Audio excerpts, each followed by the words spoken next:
안녕하십니까? 안녕하십니까? 오늘이 새해 첫 예배죠? 그러니까 뭐 해야겠어? 인사해야겠죠? 서로 인사해 봅시다. 해피 뉴 이어. 해피 뉴 이어. 행복한 새해가 되기를 바랍니다. 오늘 말씀 제목은 아브라함의 믿음의 의입니다. 요절은 4장 23절과 24절입니다. 4장 23, 24절을 함께 읽겠습니다. 4장 23, 24절.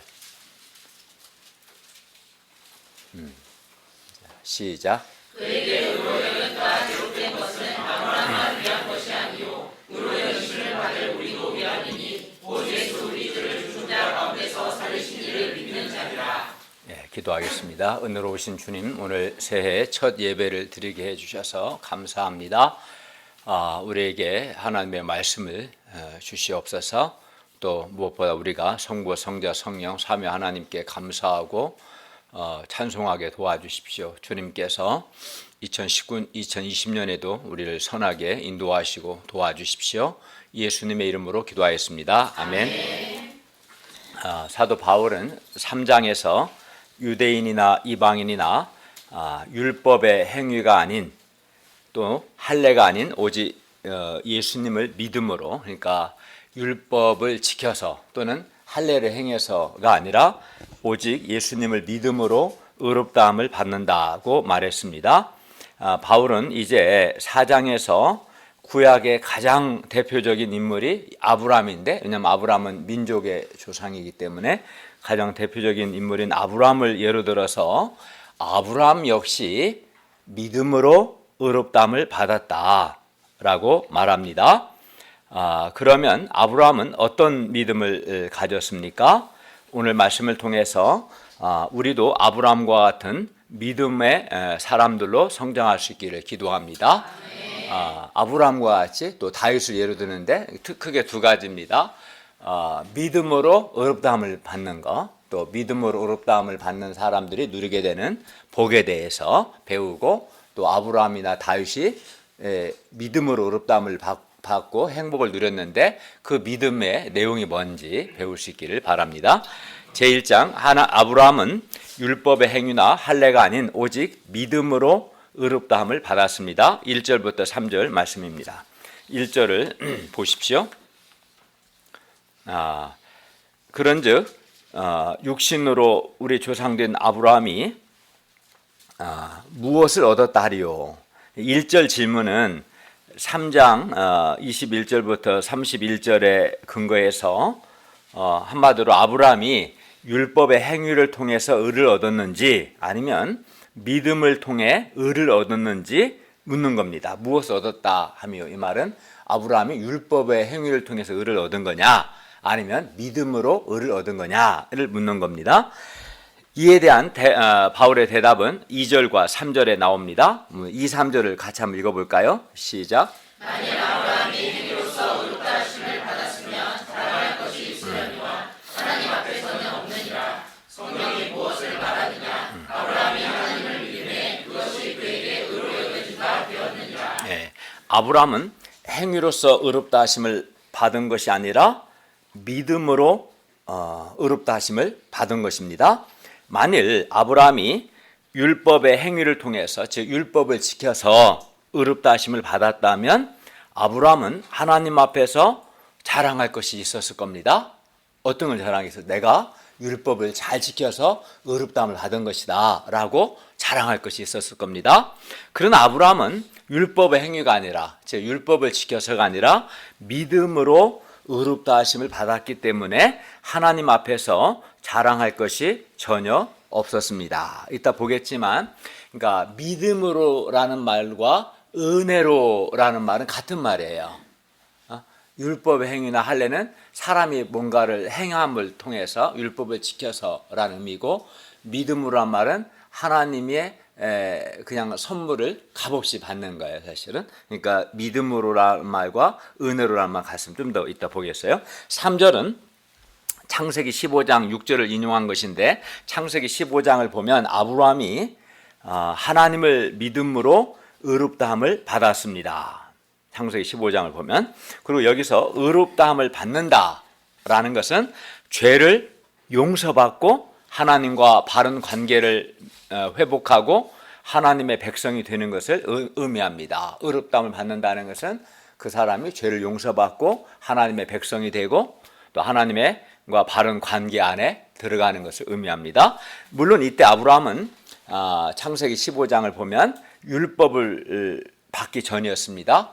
율법은 나중에 한 400년 후에 율법을 받게 되니까 또 아브라함은 할례를 행하기도 전이었습니다. 그러니까 창세기 15장을 보면 아브라함이 뭐 율법을 행할 여지가 행할 수 없는 거죠. 왜냐하면 율법은 몇백 년 후에 주어진 거기 때문에 율법과 관계없이 또 할례도 나중에 행하는 거라 할례와 관계없이 그가 하나님을 믿었을 때 믿음으로 의롭다함을 받은 겁니다. 그러므로 아브라함은 율법 행위나 할례와 관계없이 오직 믿음으로 의롭다 하심을 받은 것입니다. 이것은 성경은 계속 말씀합니다.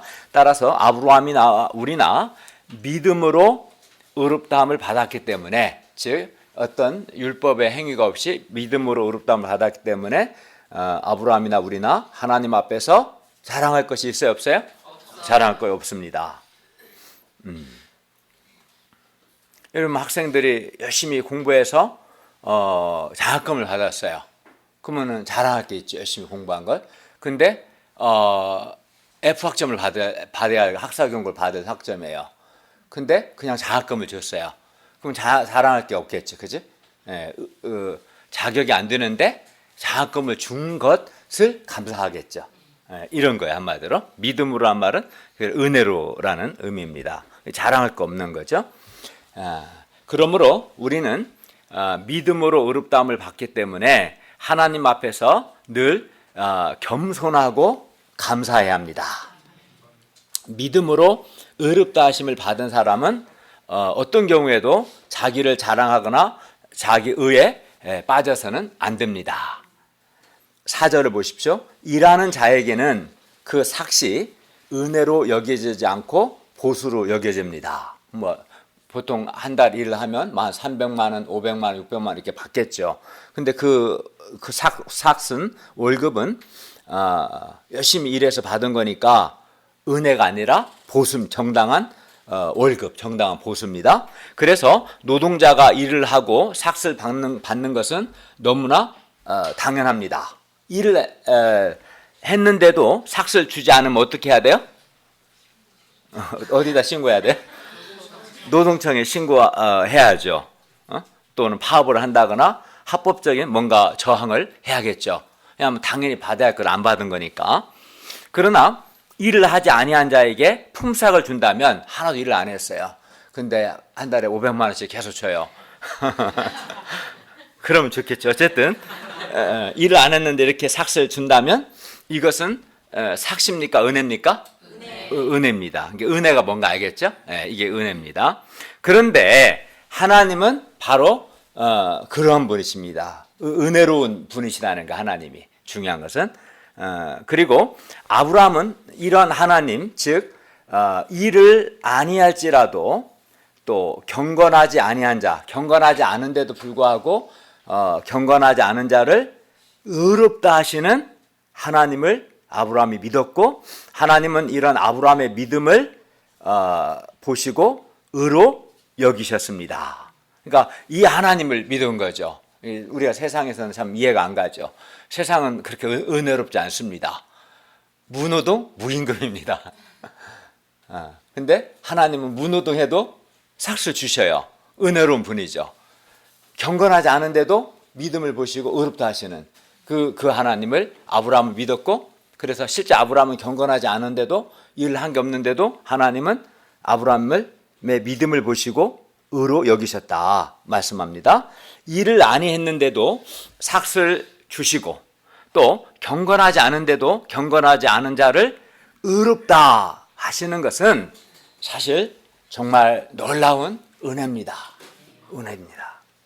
그러므로 믿음으로 의롭다 하심을 받는다라는 말과 은혜로 의롭다 하심을 받는다라는 말은 같은 말입니다. 그러니까 믿음으로라는 말은 은혜로라는 말과 그래서 같은 거예요, 사실은. 믿음으로란 말은 그러니까 전혀 행한 것이 없는데, 우리가 예수님을 예로 든다면 예수님께서 나를 위해서 나를 사랑하사 내가 받아야 할 죄의 형벌을 대신 받음을 통해서 예수 믿는 나를 용서하신 거죠. 우리는 그 예수님을 믿음으로 의롭다함을 받는, 그게 믿음으로죠. 의롭다함을 받는 거죠.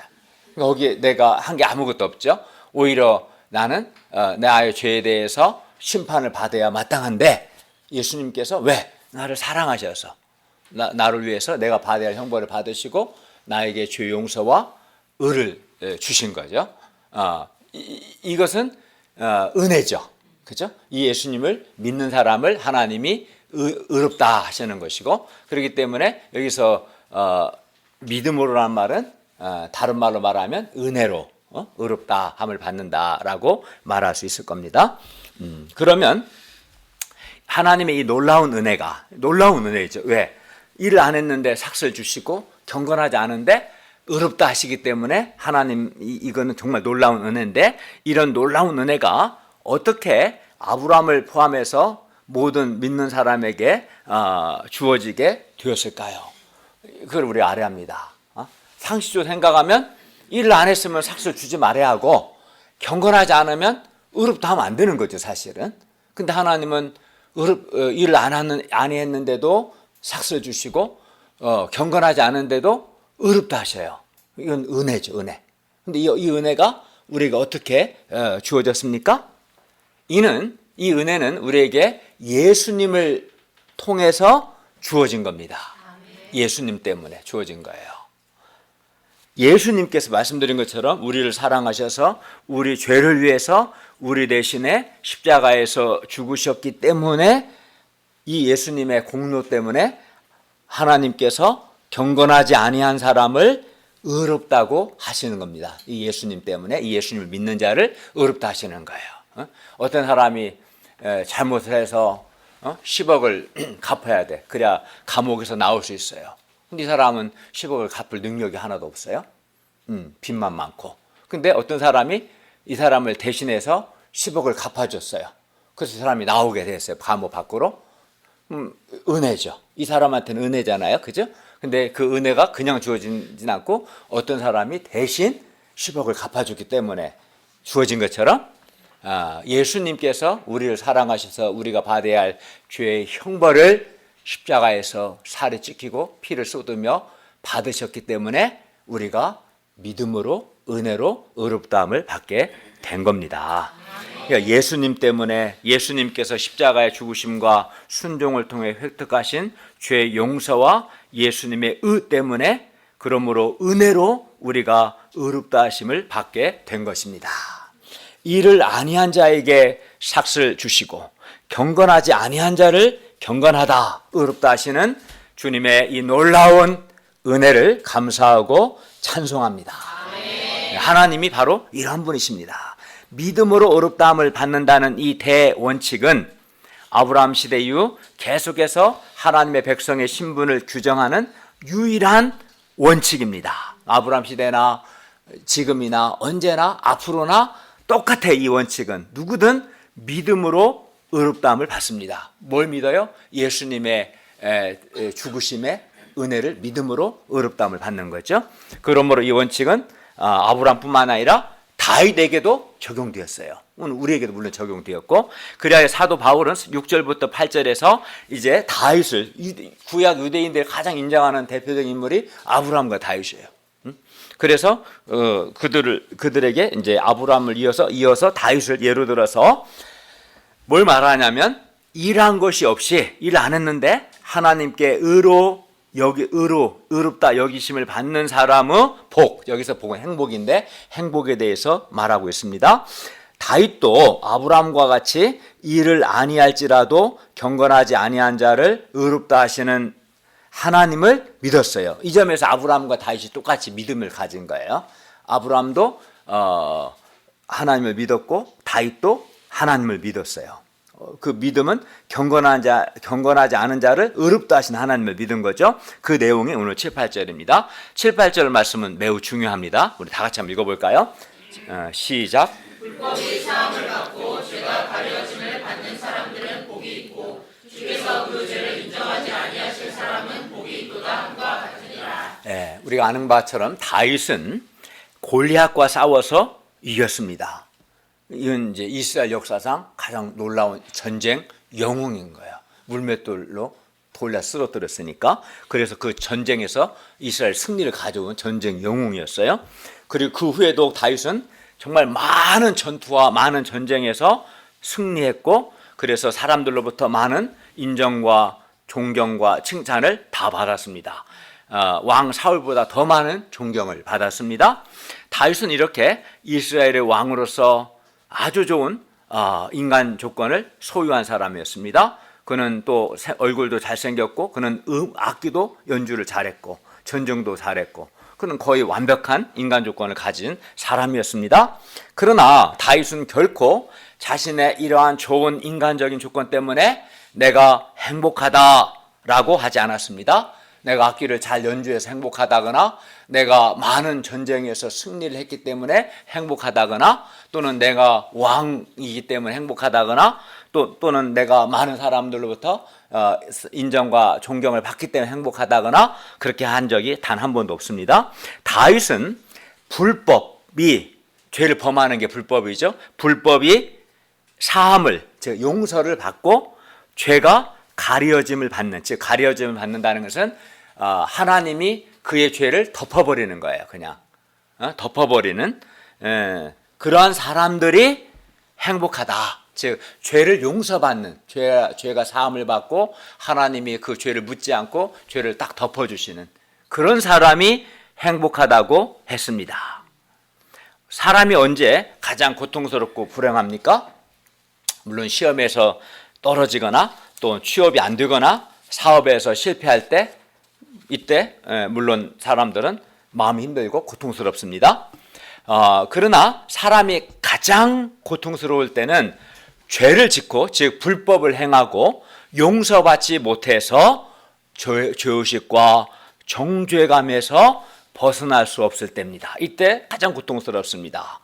다윗은 정욕의 죄, 살인의 죄를 지었습니다. 다윗은 충신 우리아의 아내와 동침해서 그녀에게 임신을 시켰고, 그의 이 정욕의 죄, 간음의 죄를 숨기기 위해서 전쟁에서 우리아를 죽게 만들었습니다. 살인 교사를 했어요. 다윗은 시편 32편에서 이때의 그의 고통을 이렇게 말했습니다. 내가 입을 열지 아니할 때 종일 신음함으로 내 뼈가 쇠하였도다. 뼈가 쇠하여질 만큼 그는 죄로 인한 고통이 있었습니다. 뿐만 아닙니다. 주의 손이 주야로 나를 누르시오니 내 진액이 빠져서, 몸에서 온 진액이 다 빠져나가서 여름 가뭄에 마름같이 되었나이다. 다윗은 너무나 고통스러웠습니다. 다윗이 죄를 용서받기 전에는 종일 신음함으로 뼈가 쇠할 정도였습니다. 다윗은 인생에서 많은 환난이 있었습니다. 사울에게 미움을 받아 망명 생활을 하며, 그는 정말 우리가 사무엘서를 읽어보면 여러 번 죽음의 위험이 있었습니다. 또 도왔던 사람들에게 배반을 당하기도 했습니다. 또 한 번은 아말렉에게 모든 것을 다 빼앗겨 그의 인생이 끝나는 줄 알았습니다. 그때 정말 끝나는 거였어요. 완전히 모든 수요를 빼앗기고 부하들의 아내들, 자식들, 자기 아내들까지 다 빼앗겨서 정말 이제 완전히 끝나는 상황이었습니다. 우리식으로 말하면 어떤 사람이 사업을 크게 일으켰는데 완전히 부도나고 한 200억 빚을 진 것 같은, 그보다 더 심각한 그런 상황도 만난 거예요. 그러나 그는 그 모든 환난과 고통도 그가 하나님께 범죄했을 때의 고통보다 크지는 않았습니다. 그때 물론 고통스러웠지만 범죄했을 때 죄로 인한 수치심과 죄의식과 정죄감으로 겪는 고통보다 크지는 않았습니다. 다윗은 죄를 용서받지 못할 때가 가장 고통스러웠습니다. 죄를 용서받기 전 다윗은 정죄감으로 인해 그의 영혼이 생명과 빛을 잃어버리고 마음은 평화를 잃어버렸습니다. 그는 몹시 범죄했을 때 곤고했습니다.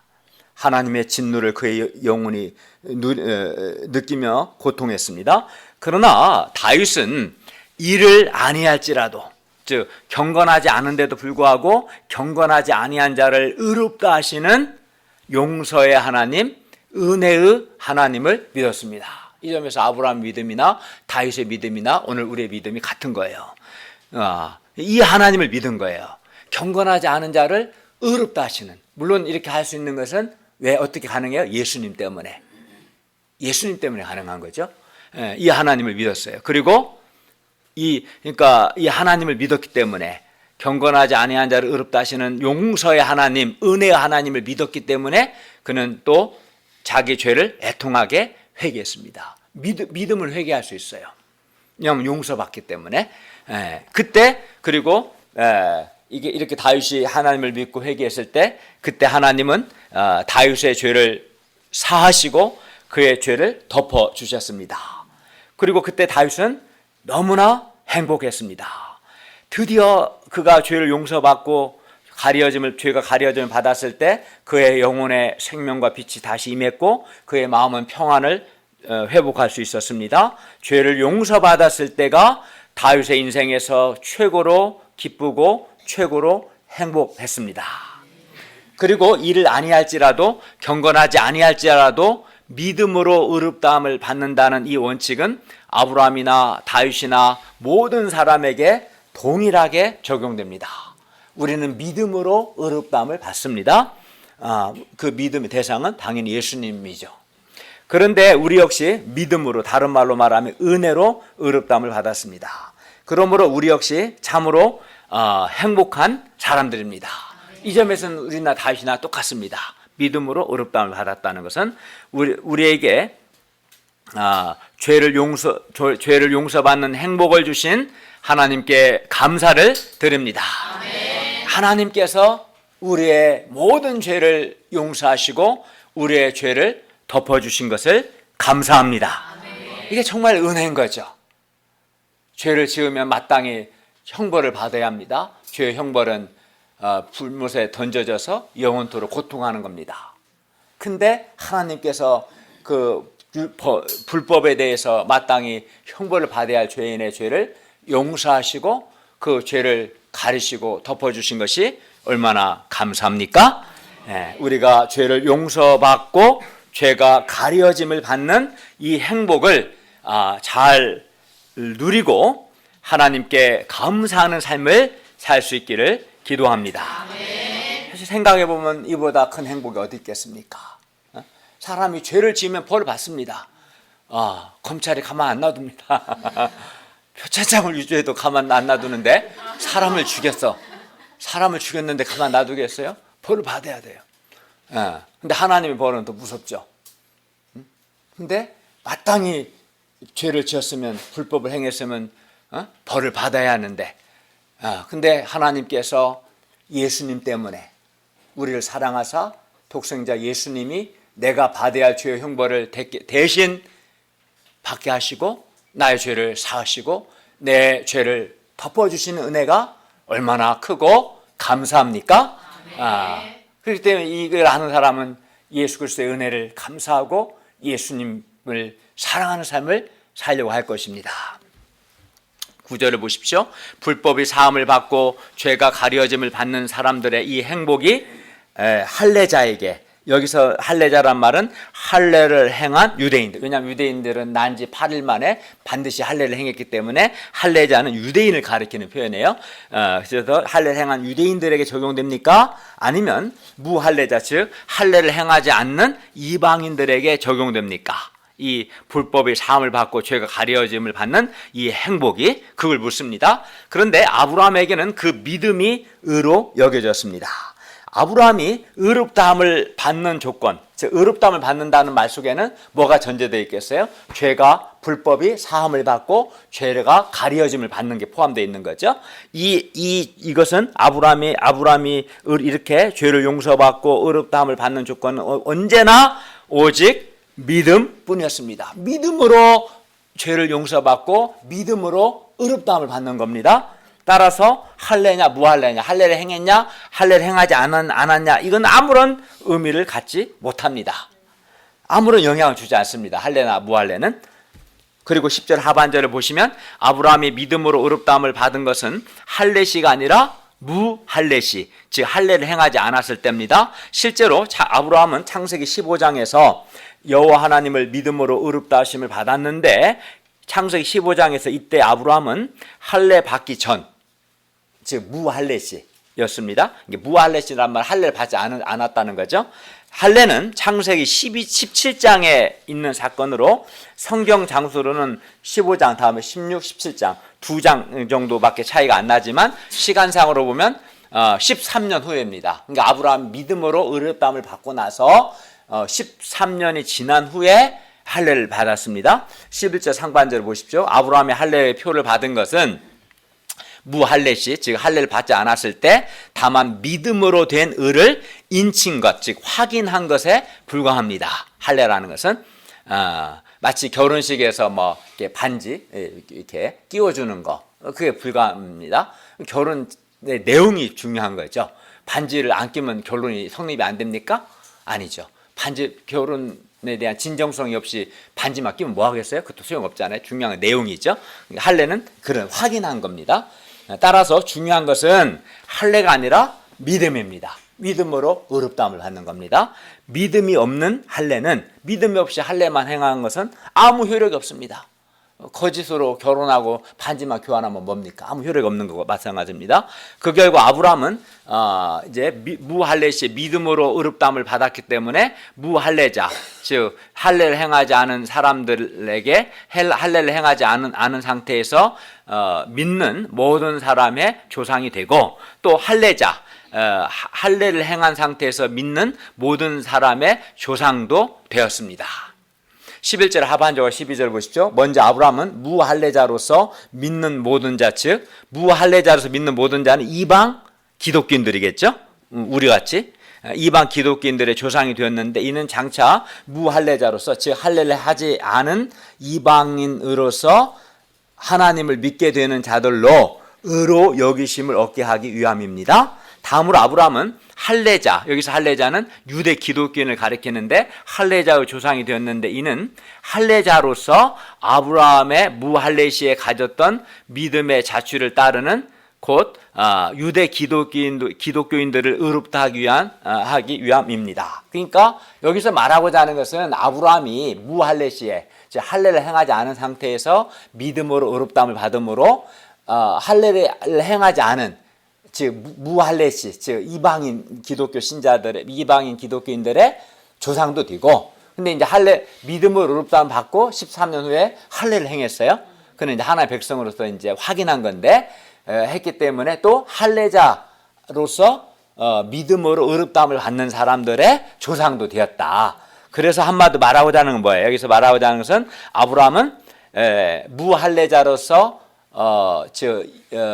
믿는, 즉 이방인 기독교 신자들의 조상도 되고, 할례자, 할례를 행한 유대인 신자들의 조상도 되었다. 이걸 말하는 거야. 그리고 여기서 공통점이 뭐야? 중요한 것은 할례 행했냐 안 했냐 아무 의미가 없고, 다만 믿음이 중요하다. 아브라함이나 다윗이나 오늘 우리나 모든 사람이 믿음으로 의롭다함을 받는다. 믿음으로 죄를 용서받고 믿음으로 죄가 가려짐을 받는다. 이것을 말씀하고 있습니다. 그 믿음의 내용은 뭐겠어요? 아까 말씀드린 것처럼 예수님께서 나를 사랑하사 나의 죄를 위해서 내가 받아야 할 죄의 형벌을 대신 받으심으로 나의 죄를 용서하시고, 예수님께서 하나님께 순종하심으로 획득하신 의를 나의 몫으로 주셔서 나를 의롭다 하시는 것, 이것을 믿는 것이죠.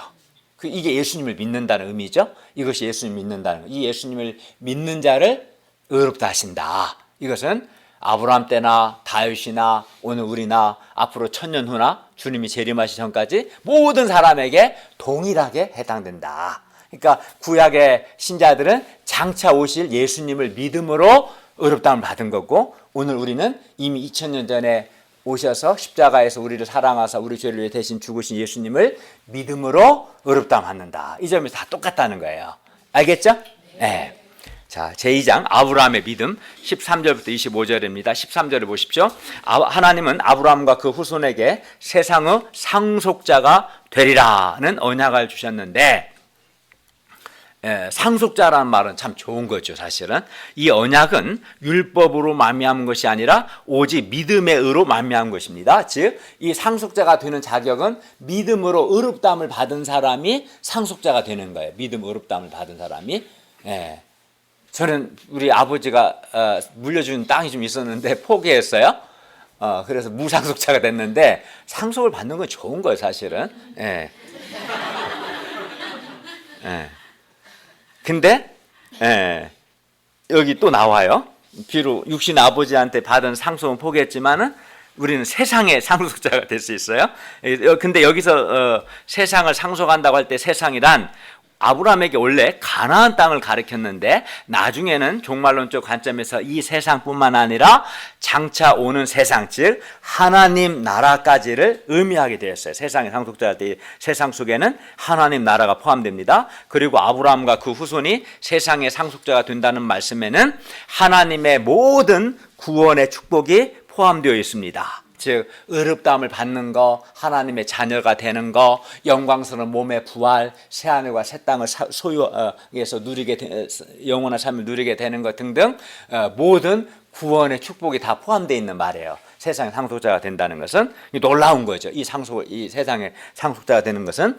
그리하여 아브라함과 그 후손이 예수 그리스도를 통해 주시는 하나님의 모든 구원의 축복을 누리게 된다는 이 언약, 이 상속자가 된다는 이 언약은 그런데 율법으로 말미암지 않고, 즉 율법을 지켜서 얻어지는 게 아니라 믿음의 의로 말미암습니다. 즉 믿음으로 의롭다함을 받은 사람들이 이 세상의 상속자가 된다. 하나님 나라의 모든 구원의 축복을 누린다고 말씀합니다.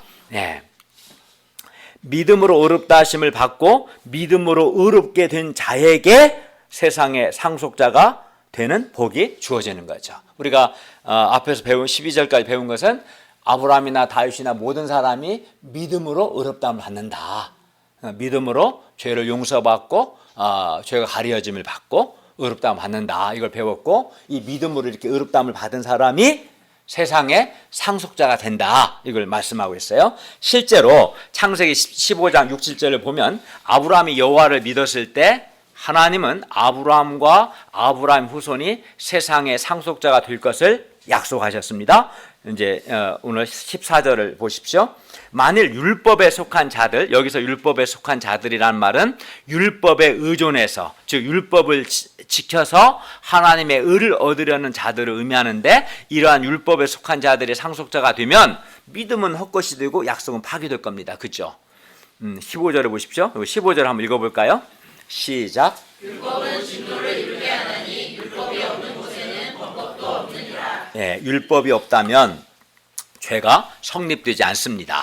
그러나 율법은 존재합니다. 그리고 율법은 이미 율법을 범한 사람들을 정죄하기 때문에 결국 율법은 하나님의 진노를 불러일으킵니다. 율법 자체가 악한 건 아니죠. 율법은 선한 겁니다. 근데 문제는 사람들이 율법을 범했어요. 율법을 범한 사람들을 정죄하는 겁니다. 그래서 율법을 범한 사람들에게 하나님의 진노가 나타나는 것이죠. 그 얘기를 하는 겁니다. 그리고 이렇게 율법은 결국 율법을 범한 사람들에게 하나님의 진노를 불러오기 때문에 율법으로는 세상의 상속자가 되는 것이 가능해요? 불가능해요?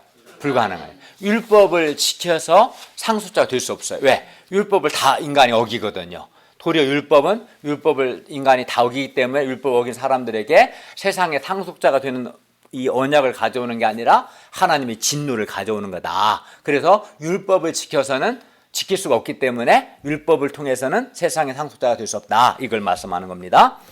그러므로 세상의 상속자가 되는 그것이 은혜에 속하기 위하여 믿음으로 됩니다. 그리고 이렇게 믿음으로 되는 것은 세상의 상속자가 되는 그 약속이 모든 후손에게 폐하지지 아니하고 굳게 하기 위함입니다. 여기서 모든 후손은 율법에 속한 유대인뿐만 아니라 아브라함의 믿음에 속한 이방인도 포함됩니다. 그래서 16절 하반절은 이렇게 말씀합니다. 율법에 속한 자, 즉 유대인 기독교인에게뿐만 아니라 아브라함의 믿음에 속한 자, 이방인 기독교인에게도 그러하니 아브라함은 모든 사람, 즉 유대인이나 이방인이나 모든 사람의 즉 믿음의 조상이다라고 말씀합니다. 17절 상반절 보십시오. 기록된 바 내가 너를 많은 민족의 조상으로 세웠다 하신 것 같더니 이 17절 상반절 말씀은 창세기 17장 5절 내가 너를 여러 민족의 아버지가 되게 함이니라 이 말씀을 인용한 것입니다. 그런데 그래서 17절 상반절에 많은 민족에는 내가 너를 많은 민족의 조상으로 세웠다. 이 많은 민족에는 유대인들 뿐만 아니라 이방인들도 포함됩니다. 그래서 아브라함은 17절 상반절에 기록된 것과 같이 유대인들 뿐만 아니라 이방인들까지도 포함한 모든 믿는 사람의 조상입니다. 그러니까 계속 지금 반복하는 건 뭐예요? 믿음으로 의롭다함을 받는다는 것과 아브라함은 유대인뿐만 아니라 이방인, 즉 모든 믿는 사람의 조상이 된다. 그리고 믿음으로 의롭다함을 받는 사람이 세상의 상속자가 된다. 이걸 지금 계속 핵심은 이겁니다. 반복하고 있습니다. 그리하여 오늘 우리가 세상의 상속자 곧 하나님 나라의 상속자가 되고 하나님의 모든 구원의 축복에 참여하는 것도 율법이 아닌 믿음의 의로 말미암습니다. 믿음으로 의롭다함을 받은 사람이 하나님의 구원의 축복을 누리게 된다는 겁니다. 13절부터 17절 상반절에서 말하고자 하는 것은 아브라함과 그 후손, 여기서 그 후손은 아브라함과 같은 믿음의 사람들을 의미하는데 그 후손이 율법의 행위나 또는 할례와 상관없이 오직 믿음으로 의롭다함을 받고 믿음으로 세상의 상속자가 되었다. 그리고 아브라함은 모든 믿는 사람의 조상이다를 말씀합니다. 딱 두세 문장으로 요약할 수 있는데 한참 설명한 거예요. 30분 동안. 한마디로 모든 사람이 믿음으로 의롭다함을 받는다. 즉 의롭다함 한다는 말은 믿음으로 죄를 용서받고 죄가 가려짐을 받는다. 그리고 아브라함은 유대인이든 이방이든 모든 믿는 사람의 조상이다. 그리고 이렇게 믿음을 의롭다함을 받은 사람이 세상의 상속자 하나님 나라의 구원의 축복을 상속하는 사람이 된다. 이걸 말씀했어요. 그러면 마지막으로 여기서 계속 반복된 말이 믿음이죠. 믿음으로 의롭다함도 받고 믿음으로 의롭다함 받는 사람이 세상의 상속자가 되고 믿는 사람이 아브라함이 모든 믿는 사람의 조상이니까 그러면 아브라함이 믿음으로 의롭다함을 받았는데 아브라함은 어떤 믿음을 가졌습니까? 그걸 한번 배우고자 합니다. 아브라함이 믿었는데 그 믿음의 내용에 대해서 살펴보겠습니다. 첫째, 아브라함은 하나님은 죽은 자를 살리시며 없는 것을 있는 것으로 부르시는 분으로 믿었습니다. 하나님을 믿었어요. 하나님은 죽은 자를 살리시고 없는 것을 있는 것으로 부르시는 분으로 믿었습니다. 17절 상반절 하반절 보십시오. 그가 믿은 바 하나님은 죽은 자를 살리시며 없는 것을 있는 것으로 부르시는 이시다. 하나님은 그런 분이시다 라고 믿었다는 거죠. 아브라함은 하나님은 죽은 자를 살리시며 없는 것을 있는 것으로 부르시는 분으로 믿었는데 죽은 자를 살리신다는 것은 뭐예요? 부활의 하나님이시죠. 또 없는 것을 있는 것으로 부르신다는 것은 무에서 유를 창조하시는 창조주 하나님이라는 뜻이고 이 부활의 하나님 또 창조주 하나님은 다른 말로 표현하면 전능하신 하나님이죠. 그러니까 아브라함은 죽은 자를 살리시는 분으로 부활의 하나님을 믿었고 또 없는 것을 있게 하시는 무에서 유를 창조하시는 창조주 하나님을 믿었고 결국 아브라함은 하나님은 전능하신 분이시다. 전능하신 하나님이시다 라고 믿었다는 것이죠. 아브라함은 하나님을 부활의 하나님, 창조주 하나님, 전능하신 하나님으로 믿었습니다. 그리하여 이렇게 믿었기 때문에 그리하여 아브라함은 비록 75세가 넘은 늙은 나이에 그것도 자식 하나 없었지만 18절 하반절 내 후손이 이와 같으리라 하신 말씀대로 그가 많은 민족의 조상이 된다는 것을 믿었습니다. 이거 불가능하죠. 그때 그 당시 아브라함은 자식이 없었어요. 그럼에도 불구하고 그는 하나님은 부활의 하나님, 창조주 하나님, 전능하신 하나님이시기 때문에 그가 많은 민족의 조상이 될 것을 믿은 거예요. 현재는 자식 하나 없고 이미 늙었지만 좀 더 보겠습니다. 창세기 15장을 보면 하나님께서 밤에 아브라함을 이끌고 밖으로 나가 그에게 하늘을 우러러 무뼈를 셀 수 있나 보라 내 자손이 이와 같으리라 말씀하셨습니다. 이때 아브라함은 당장은 비록 자식 하나 없지만 하나님께서 하늘의 무뼈과 같이 많은 자손이 있게 하실 것 그리고 그를 많은 민족의 조상이 되게 하실 것을 믿었습니다. 그리하여 아브라함 후에 이삭을 번제로 바치라는 하나님의 명령을 받았을 때에도 이런 믿음, 곧 죽은 자를 살리시는 부활의 하나님, 전능하신 하나님을 믿는 믿음으로 아브라함은 하나님의 명령에 순종할 수 있었습니다. 이렇게 아브라함은, 하나님은, 그가 믿는 하나님은, 또 우리가 믿는 하나님은 죽은 자를 살리시며 없는 것을 있는 것으로 부르시는 분이시다. 즉 하나님은 전능하신 분이시고 창조주이시다. 이렇게 믿었습니다. 그러므로 우리도 어떻게 합니까? 우리도 하나님은 죽은 자를 살리시며, 실제 우리는 복음서에서 죽은 자를 살리신 하나님을 많이 볼 수 있죠. 죽은 자를 살리시며 또 없는 것을 있는 것으로 부르시는 부활의 하나님, 창조주 하나님, 전능하신 하나님으로 하나님을 믿어야 합니다.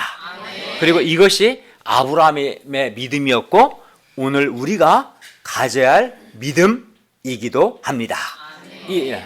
둘째, 아브라함은 바랄 수 없는 중에 바라고 믿었습니다. 이게 사실 아주 중요합니다. 17절 하반절과 18절 하반절은 아브라함의 믿음의 내용이고 18절 상반절과 19절 상반절은 아브라함이 당시 어떤 상황에서 이 죽은 자를 살리시고 없는 것을 있는 것으로 부르신 하나님을 믿었는가를 우리에게 가르쳐 줍니다. 18절을 보십시오. 아브라함이 바랄 수 없는 중에 바라고 믿었으니 아브라함은 내 후손이 이 같으리라 하신 말씀대로 그가 많은 민족의 조상이 될 것을 믿었습니다. 아브라함의 믿음은 뭐라고 되어 있어요? 18절 19절에 바랄 수 없는 중이라고 했어요. 그죠? 18절 상반절에 바랄 수 없는 중에 믿었어요. 그러니까 바랄 수 없는 중이란 말은 영어로 보면 against all hope. 그러니까 어떤 희망, 소망을 가질 수 없는 그런 불가능한 상황에서 in hope, 즉 그래도 불가능한 상황인데도, 바랄 수 없는 상황인데도 그는 여전히 소망을 가지고 믿었다, 이 말입니다. 그러니까 아브라함 믿음 한마디로 말하면 바랄 수 없는 중에 바라고 믿는 그런 믿음이었습니다. 아브라함이 당시 처한 객관적 상황은 바랄 수 없는 against all hope인데 아브라함은 소망 가운데 in hope, 소망 가운데 믿었습니다. 많은 사람들이 하나님을 믿다가도 바랄 수 없는 상황이 되면 이제 더 이상 아주 불가능한 상황, 절망적인 상황, 어떤 희망도 가질 수 없는 그런 바랄 수 없는 상황이 되면 사람들은 하나님 믿다가도 더 이상 하나님을 믿지 않습니다. 어차피 불가능하다고 생각하니까 믿음을 포기합니다. 그래서 바랄 수 없는 상황이 되면 어차피 안 될 거니까 믿음을 포기하고 더 이상 기도도 하지 않습니다. 보통 사람들이 다 그렇습니다. 그러나 아브라함은 바랄 수 없는 상황임에도 불구하고, 바랄 수 없으면 이제 포기해야 하는데 불가능한 상황이니까 포기하는데도 불구하고 그는 포기하지 않고 여전히 바라고 하나님을 믿었습니다. 19절은 18절 아브라함이 바랄 수 없는 중에 바라고 믿었다는 것에 대한 부연 설명입니다. 바랄 수 없는 상황이 어떤 상황이었는가를 19절에서 설명해 줍니다. 19절을 우리 자매들이 한번 읽겠습니다. 19절 시작. 그가 백세나 자기 몸이 죽은 것 같고 사라의 태가 죽은 것 같음을 알고도 믿음이 약하여지지 아니하고. 그런데 이 19절을 헬라 원문을 보면 이렇게 되어 있어요. 자기 몸이 죽은 것 같음이 아니라 자기 몸이 이미 죽어 있는 것. 분사, 완료, 수동으로 되어 있어요. 이미 죽어 있는 것. 그리고 여기서 자기 몸이 죽었다는 것은 몸 전체가 죽었다는 의미 아니라 남자로서 생식 능력이 죽었다는 것을 의미합니다. 그리고 사라의 태가 죽은 것 같음이 아니라 사라의 태가 죽은 것, 이것도 이렇게 원어는 이렇게 되어 있어요. 죽었다, 죽은 거지. 여기서 사라의 태가 죽은 것은 사라가 폐경기인 것을 의미합니다. 그리고 이것이, 그러니까 아브라함의 몸이 죽은 것, 추우면 이거 좀 틀어주세요. 아브라함의 몸이 죽은 것, 생식 능력이 죽었다는 것, 그리고 사라의 태가 죽었다, 사라가 폐경기다. 이것이 당시 아브라함에게 바랄 수 없는 중입니다. 이런 상황이면 누구도 바랄 수 없을 겁니다. 자식을 낳는 게 불가능합니다. 자식을 한 명도 낳는 것도 불가능한데 어떻게 많은 민족의 조상이 되는 것을 바라고 믿을 수 있겠습니까? 불가능하죠. 그리고 19절 알고도에서 알다는 매우 철저한 검토 과정을 거쳐서 얻은 인식 그 결과를 의미합니다. 그러므로 아브라함은 자기 몸이 죽어 있는 것과 사라의 태의 죽음을 철저하게 인식하였다는 것을 의미합니다. 그러나 그럼에도 불구하고, 그러니까 자기 몸이 죽었고 사라의 태가 죽었음에도 불구하고 아브라함은 믿음이 약해지지 않았습니다. 사람들은 자기 몸이 죽은 것과 자기 아내의 태가 죽은 것, 즉 폐경기임을 알면 믿음이 약해지는 것이 아니라 아예 믿음을 잃어버립니다. 불가능하니까 더 이상 바라지도 않습니다. 더 이상 믿지도 않고, 그래서 더 이상 기도도 하지 않습니다. 포기합니다. 그러나 아브라함은 바랄 수 없는 중에도 여전히 그는 소망을 잃지 않고 바라고 또 여전히 믿었습니다. 즉 하나님께 대한 믿음을 포기하지 않았습니다. 바랄 수 없는 중에도 하나님은 죽은 자를 살리시며 없는 것을 있는 것으로 부르시는 전능하신 분으로 여전히 아브라함은 하나님을 믿었습니다. 그리하여 아브라함은 100세나 되어 자기 몸이 죽은 것과 사라의 태가 죽은 것을 알고도 믿음이 약해지지 않았습니다. 아브라함은 내 후손이 이 같으리라 하신 말씀대로 하나님께서 전능하신 하나님께서 그에게 하늘의 뭇별과 같은 많은 후손을 주실 것을 믿었습니다. 믿음이 약해진 것이 아니라 100세나 되어 자기 몸이 죽은 것과 사라의 태가 죽은 것을 알고도 믿음이 약해지지 않고 믿는 믿음, 즉 바랄 수 없는 중에도 바라고 믿는 믿음, 이것이 아브라함의 믿음입니다. 20절과 21절을 보십시오. 아브라함은 믿음이 없어 하나님의 약속을 의심하지 않고 오히려 믿음으로 견고하여져서 하나님께 영광을 돌렸습니다. 또 하나님께서 약속하신 그것을 능히 이루실 것을 확신했습니다. 20절 상반절 믿음이 없어는 오늘 보면 즉 믿음이 없다면 한마디로 불신앙으로 말미암아라는 뜻이고요. 20절 상반절 불신앙과 20절 하반절 믿음은 서로 대조됩니다. 즉 아브라함은 믿음이 없어서 하나님의 약속을 의심하지 않았다는 것입니다. 그리고 20절 하반절 믿음으로는 믿음을 원인의 역격으로 이해해서 믿음으로 말미암아 견고해졌다고 할 수도 있고 믿음에 있어서 견고하여졌다라고도 번역할 수 있습니다. 어쨌든 아브라함은 믿음으로 말미암아 또 믿음에 있어서 견고해졌습니다. 이 상에서 우리는 아브라함이 불신앙을 허용하지 않았음을 알 수 있습니다. 불신앙을 그러니까 약속을 의심하는 거죠. 믿지 않는 것. 이 불신앙을 아브라함은 허용하지 않았습니다. 불신앙을 허용할 때 하나님의 약속을 의심합니다. 믿음이 없으면 의심할 수밖에 없겠죠. 그러나 아브라함은 바랄 수 없는 중에도 그 100세가 되어 자기 몸이 죽은 것과 사라의 태가 죽은 것을 알고도 믿음이 약해지지 않았다는 것은 하나님에 대한 불신앙을 허용하지 않았다는 것입니다. 대신 불신앙을 허용하지 않은 정도가 아니라 대신 믿음으로 오히려 더욱 견고해졌습니다. 믿음으로 견고해져서 하나님께 영광을 돌리며 하나님께서 약속하신 그것을 또한 능히 이루실 것을 확신했습니다. 이게 참 놀라운 거죠, 사실은. 아브라함의 바랄 수 없는 상황은 믿음이 약해지고 믿음을 포기할 상황인데 아브라함은 불신앙을 허용하지 않고 믿음이 약해지지도 않고 오히려 믿음으로 견고해져서 하나님께 영광을 돌렸다고 말씀합니다.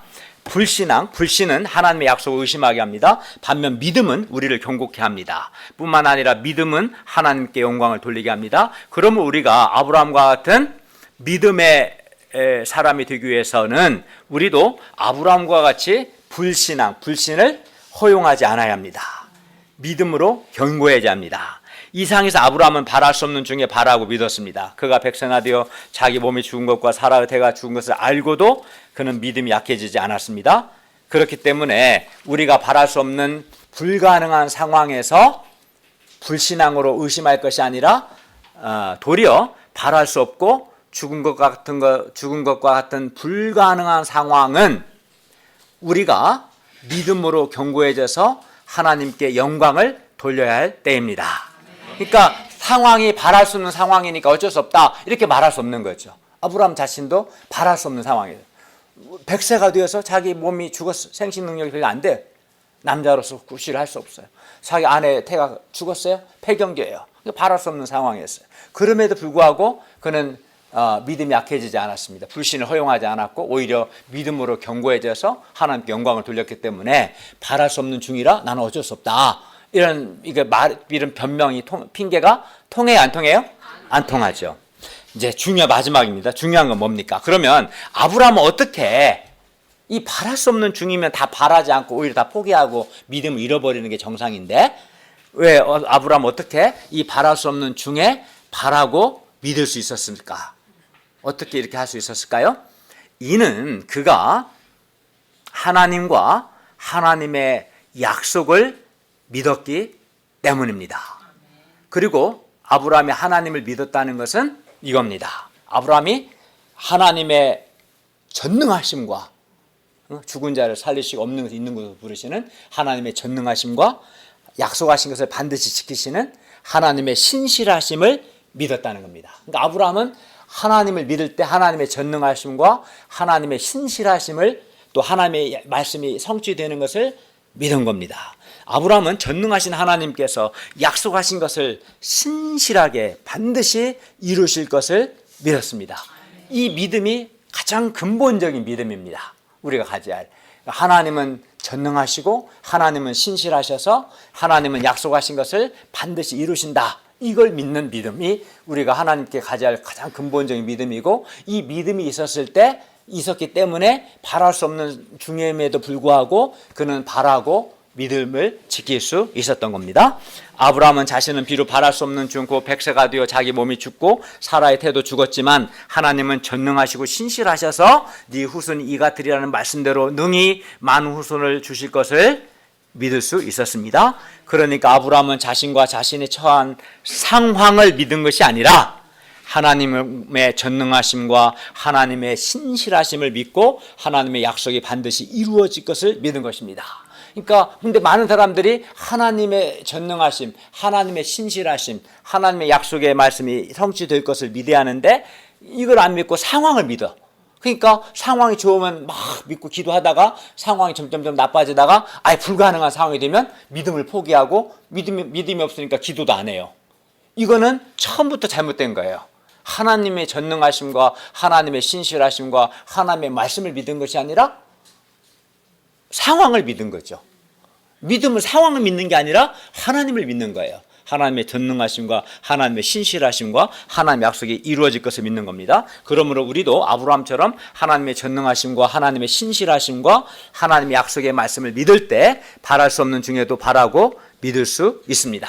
네. 여러분 이 믿음을 배워야 합니다. 저는 이 믿음으로 주에 제가 설명하겠지만 우리 아버지의 영구원도 체험했고 이 믿음으로 우리 가운데 15가정을 세울 수 있었고 이 믿음으로 숙대도 개척할 수 있었고 이 믿음으로 현재 교회 건물도 가질 수 있어요. 로마서 4장 말씀을 듣고 소감을 쓰면 은혜를 받아 주에 설명하겠지만 이걸로 저는 놀라운 수없이 많은 역사를 창조하고 체험할 수 있었어요.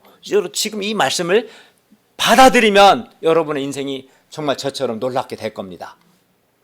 그러므로 우리도 이렇게 아브라함과 같이 하나님의 전능하심과 신실하심을 바랄 수 없는 중에도 바라고 믿어야겠습니다.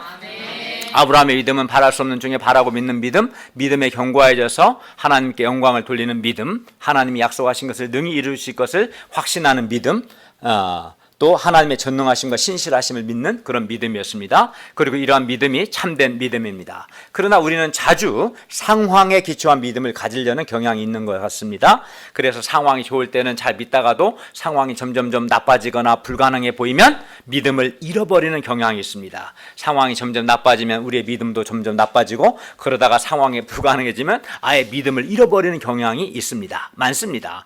캠퍼스 상황이 좋으면 복음 역사에 대해 믿음을 가지다가도 상황이 나빠지면 복음 역사에 대해서 부정적인 생각을 하다가 아예 믿음을 잃어버립니다. 몇 년 동안 1:1 양이 없는 사람은 1:1 양을 얻고 제자 양성하는 것에 대해서 믿음을 잃어버립니다. 그런데 문제는 캠퍼스 상황에 대해서만 그런 것이 아닙니다. 우리 자신이나 우리의 자녀나 우리가 돕고 있는 사람들에 대해서도 상황이 나빠지면 의심하거나 믿음을 잃어버리는 경향이 있다는 것입니다. 그러나 이것은 결코 믿음이 아닙니다. 믿음은 바랄 수 없는 중에도 바라고 믿는 겁니다. 믿음은 나 자신이나 나의 상황이 아니라 하나님의 전능하심과 신실하심 그리고 하나님의 약속을 믿는 것, 이것이 믿음입니다. 믿음은 불신앙을 허용하지 않는 것입니다. 그러므로 우리가 2020년에 아브라함과 같이 더 이상 상황에 기초하지 않고 상황에 관계없이 상황을 뛰어넘어 하나님의 전능하심과 하나님의 신실하심 그리고 하나님의 약속을 믿을 수 있기를 기도합니다. 그리하여 우리가 바랄 수 없는 중에도 바라고 믿는 믿음을 배울 수 있기를 기도합니다. 22절을 보십시오. 그러므로 그것이 그에게 의로 여겨졌느니라. 아브라함이 바랄 수 없는 중에 바라고 믿음으로 견고해져서 약속하신 그것을 하나님이 능히 이루실 것을 확신하였을 때 하나님은 그의 믿음을 그에게 의로 여기셨습니다. 23절, 24절 상반절을 보십시오. 그에게 의로 여겨졌다 기록된 것은 아브라함만 위한 것이 아니요 의로 여기심을 받을 우리도 위함이니, 하나님께서 아브라함의 믿음을 그에게 의로 여기신 것은 아브라함만 위한 것이 아니요 믿음으로 의로 여기심을 받을 우리도 위함입니다. 그러므로 우리가 아브라함의 믿음을 본받을 수 있기를 기도합니다. 우리도 아브라함과 같이 바랄 수 없는 중에도 바라고 믿을 수 있기를 바랍니다. 믿음이 없어 하나님의 약속을 의심하지 않고 믿음으로 견고해져서 하나님께 영광 돌릴 수 있기를 바랍니다. 그리고 마지막으로 24절 하반절과 25절 말씀은 오늘날 우리가 무엇을 믿어야 하는가 가르쳐 줍니다. 곧 거기서부터 한번 읽겠습니다. 24절 곧 예수 우리 주를 시작. 곧 예수 우리 주를 죽은 자 가운데서 살리신 이를 믿는 자니라. 예수는 우리가 범죄한 것 때문에 내줌이 되고 또한 우리를 의롭다 하시기 위하여 살아나셨느니라. 예수님은 우리가 범죄한 것 때문에 내줌이 되고 우리를 의롭다 하시기 위해 살아나셨습니다. 우리가 이것을 믿을 때 하나님은 우리를 의롭다고 하십니다. 아까 우리가 배웠습니다. 그리고 이제 우리가 이제 우리 죄를 위해 십자가에 죽으시고 부활하신 예수님 믿고 아브라함처럼 죽은 자를 살리시는 하나님, 없는 것을 있는 것으로 부르시는 전능하신 창조주 하나님을 믿어야 합니다. 그리고 근데 문제는 아브라함이 자신의 구체적인 삶의 현장에서 하나님을 믿은 것처럼, 그렇죠. 아브라함은 그 아내와 자식이 없었거든요. 그 자기 삶의 현장에서 이 하나님을 믿었어요. 그리고 의롭다함을 여김을 받은 것처럼 우리도 우리의 구체적인 나의 삶의 현장에서 부활의 하나님, 창조주 하나님을 믿을 수 있기를 기도합니다. 그러니까 바랄 수 없는 상황이 있습니까? 여러분 삶에? 그러면 믿음을 배울 수 있는 좋은 기회예요. 저에게는 이런 상황이 많았습니다. 하나님은 저에게 로마서 오늘 4장 17절 하반절과 18절 19절 말씀을 여러 번 체험하는 은혜를 주셨습니다. 저희 아버지는 제가 군대에 있는 1994년 11월에 위암 선고를 받으셨습니다. 저는 1995년 1월에 제대했습니다. 저는 제가 예수님을 믿은 이후 아버지의 영혼 구원을 위해서 간절히 기도해 왔습니다. 그러나 저희 아버지가 예수님을 영접하지 않아서 당시 저는 마음에 큰 고통을 느꼈습니다. 1995년 8월 임종을 며칠 앞둔 시점에서도 저희 아버지는 예수님을 믿으시라는 저의 말에 화를 내시고 예수님을 믿지 않으셨습니다. 고집이 세셨습니다. 저는 마음이 매우 어두워졌습니다. 당시 저는 정말 바랄 수 없는 상황이었습니다. 아버지의 죽음은 이제 며칠 앞으로 다가왔고 여전히 고집을 피우시고 믿지 않으셨기 때문에 저에게는 이게 바랄 수 없는 상황이었습니다. 이제 며칠 안 남았습니다. 아버지의 죽음은 가까워지는데 아버지의 마음은 여전히 딱딱하셨습니다. 그런데 제가 그 주일 예배 때 바로 오늘 로마서 4장 말씀을 주일 메시지를 들었습니다. 그리고 아버지가 계신 시골집에 갔다 와서 1995년 8월 16일 수요일 밤에 이 말씀으로 오늘 4장 말씀으로 소감을 쓰는 가운데 말씀의 은혜를 깊이 받았습니다. 제가 저희 아버지만 생각하면 자꾸 지구가 저를 짓누르는 것 같이 저의 마음이 무거웠는데 오늘 로마서 4장 19절에서 21절 말씀이 깊이 다가오고 은혜가 되었습니다. 특히 알고도 믿음이 약해지지 아니하고 믿음으로 견고해져서 라는 이 말씀이 저의 마음에 깊이 소감을 쓰는데 다가왔습니다.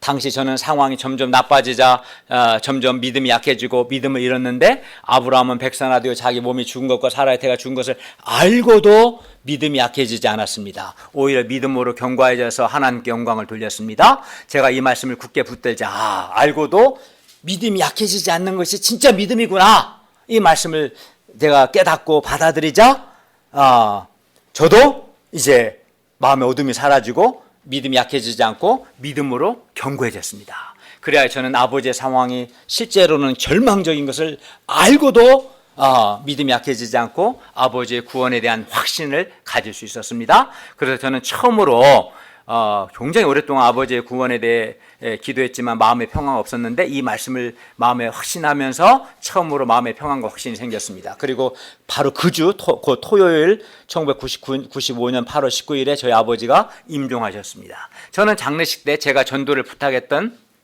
그 동네 교회 목사님을 통해서 제가 로마서 4장 19절에서 21절에 기초하여 마음의 확신을 가진 그 날이 수요일 저녁 소감쓸 때였고 바로 그 다음 날인 1995년 8월 17일 목요일에 저희 아버지가 예수님을 구주로 영접하셨다는 것을 듣고 알게 되었습니다.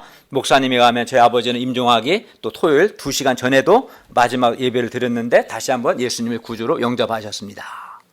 그러니까 하나님은 저에게 믿음 훈련을 시키셨고 이 말씀을 제가 마음으로 받아들일 때 그 다음 날에 놀라운 역사를 이루신 거예요. 우리도 아브라함과 같이 바랄 수 없는 중에도 바라고 믿는 믿음, 불가능하다는 것을 알고도 믿음이 약해지지 않는 그런 믿음을 배울 수 있기를 기도합니다. 네. 하나님께서는 죽은 자를 살리심이 없는 것을 있는 것으로 부르시는 하나님, 그 전능하신 하나님, 신실하신 하나님을 믿는 저의 이 믿음을 쓰셔서 우리 가운데 많은 가정들을 세워주셨습니다. 15가정들을 세워주셨습니다.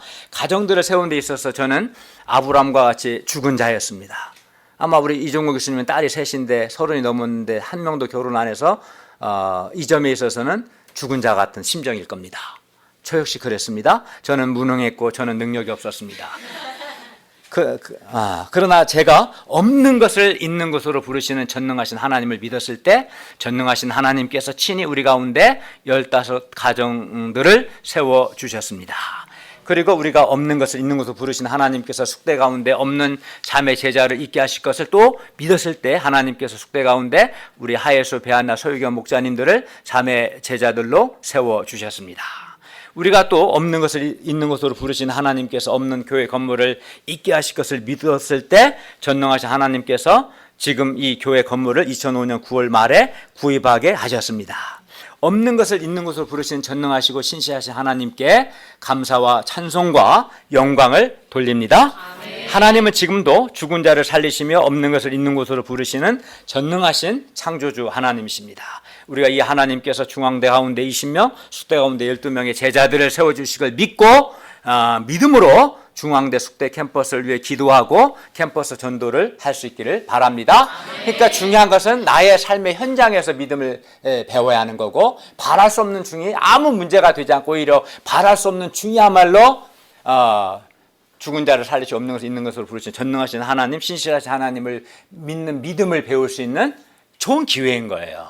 오늘 말씀을 통해서 저는 이 오늘 로마 4장 말씀 내 인생에서 중요한 몇몇 사건 전기점을 가져왔습니다. 결론입니다. 하나님은 우리에게 말씀과 여러 사건들을 통해서 죽은 자를 살리시며 없는 것을 있는 것으로 부르시는 전능하시고 하나님은 전능하시고 신실하신 하나님이심을 믿게 해주셨고 또 바랄 수 없는 중에 바라고 믿는 믿음을 배우도록 해주셨습니다. 그러므로 우리가 계속해서 아브라함의 믿음, 그 바랄 수 없는 중에도 죽은 자를 살리시고 없는 것을 있는 것으로 부르시는 전능하신 하나님을 믿는 믿음, 불신앙을 허용하지 않고 믿음으로 견고해져서 하나님께 영광 돌리는 믿음을 각자의 자기 삶의 현장에서 상황에서 배울 수 있기를 간절히 기도합니다. 아멘. 무엇보다 상황이 아니라 전능하시고 신실하신 하나님과 하나님의 말씀을 믿을 수 있기를 기도합니다.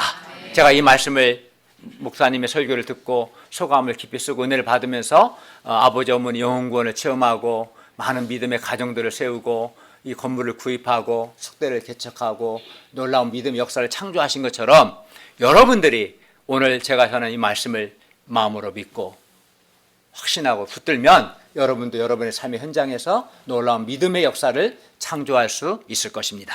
기도하겠습니다.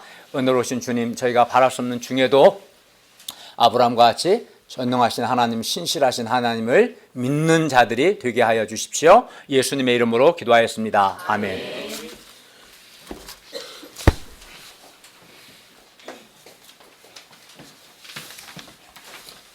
이 시간에는 찬송가 542장을 부르시는 가운데 준비하신 헌금을 드리시겠습니다.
드리신 헌금을 위해 잠시 기도하시겠습니다.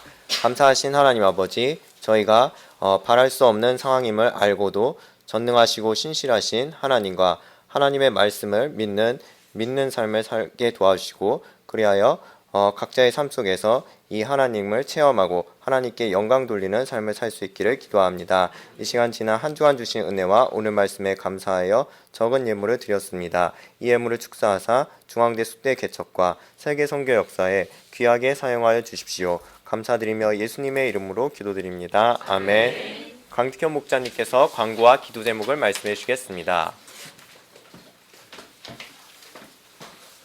계속해서 로마서 주일 말씀과 다음 주제, 우리가 이제 돌아온 토요일에는 토요일 주일은 신년 수양이 있습니다. 여기로 오시면 안 되고 토요일 날 여기서 10시에 모여서 갑니다. 여기 프린트물도 있고요. 목사님들이 카톡도 보내주세요. 그 학생들에게 준비물이나 장소. 신년 수양의 말씀 역사를 위해서 특히 메시지를 섬기시는 우리 이열구 이한드레 목사님 위해서 기도해 주시고, 또 우리 김모니카 목사님 건강을 위해서 우리가 연말 연초에 구제를 해서 가난한 사람들을 돕는데 아직 안 하신 분들은 또 참여하시면 좋겠습니다. 봉투를 준비해 놨으니까.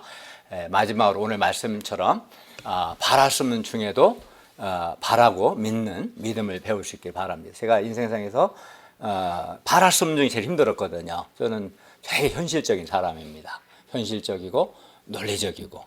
그래서 바랄 수 없는 상황이 되면 부정적인 생각을 했는데, 근데 로마서 말씀을 통해서 바랄 수 없는 중에도 하나님의 전능하심과 신실하심을 믿는 믿음이 올바른 믿음이라는 걸 깨닫고 그 믿음을 가졌을 때 하나님의 도우심을 많이 체험할 수 있었습니다. 이 바랄 수 없는 중에도 믿는 믿음을 배울 수 있기를 바랍니다.